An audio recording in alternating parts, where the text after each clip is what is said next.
नमस्कार शेतकरी मित्रांनो आणि महाराष्ट्रातील तमाम लाडकी बहिणींसाठी एक महत्त्वाची बातमी समोर आलेली आहे। तर लाडक्या बहिणींसाठी सप्टेंबर ऑक्टोबरचा महिन्याचा जो काही हप्ता आहे तो या दिवशी एकत्र येण्यास आता चालू होणार आहे। शक्यतो आता डायरेक्ट दोन्ही हप्ते एकत्रित 3000 रुपये जमा होणार आहे। तर ते कोणत्या दिवशी जमा होणार आहे आणि कोणत्या लाडकी बहिणी यासाठी पात्रता असणार आहे की ज्यांनी KYC केली की नाही केलेल्यांना सुद्धा जमा होणार की नाही, त्याची सविस्तर माहिती आपण या व्हिडिओच्या माध्यमातून जाणून घेणार आहोत। तर शेतकरी मित्रांनो म्हणजे लाडक्या बहिणींनो व्हिडिओ शेवटपर्यंत नक्की बघा।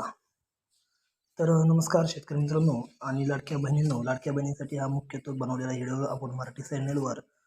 तर मुख्यमंत्री लाडकी बहीण योजनेच्या लाभार्थी महिला सप्टेंबर महिन्याच्या हप्त्याची आतुरतेने वाट पाहत आहेत। सप्टेंबर महिना जवळजवळ संपत आला असला तरी अद्याप या महिन्याचेच पैसे जमा झालेले नाही आणि आता संपून देखील गेलेला आहे। तर आता अनेक महिलांना सप्टेंबर आणि ऑक्टोबरचा हप्ता एकत्र येणार का असा प्रश्न त्या ठिकाणी पडलेला आहे।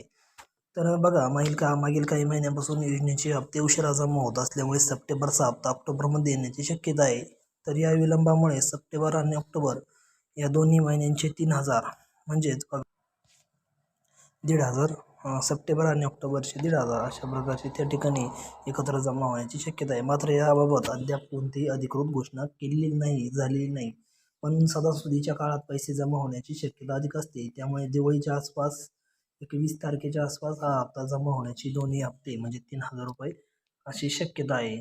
आणि यासाठी तर ज्या लाडक्या बहिणी KYC करायच्या अजून देखील बाकी आहेत तर त्यांना माझी एक विनंती आहे, तर लाडक्या बहिणींना थोडे दिवस जरी जास्त मुदत असली तरी त्यांनी आपलं 2 महिने जरी दिले पण तरी शेवटच्या कालावधीत काही साईट चालत नसल्यामुळे त्यांनी लवकरात लवकर ज्याला टाईम मिळेल त्यांनी त्या हिशोबाने लवकरात लवकर KYC करून घ्यावी।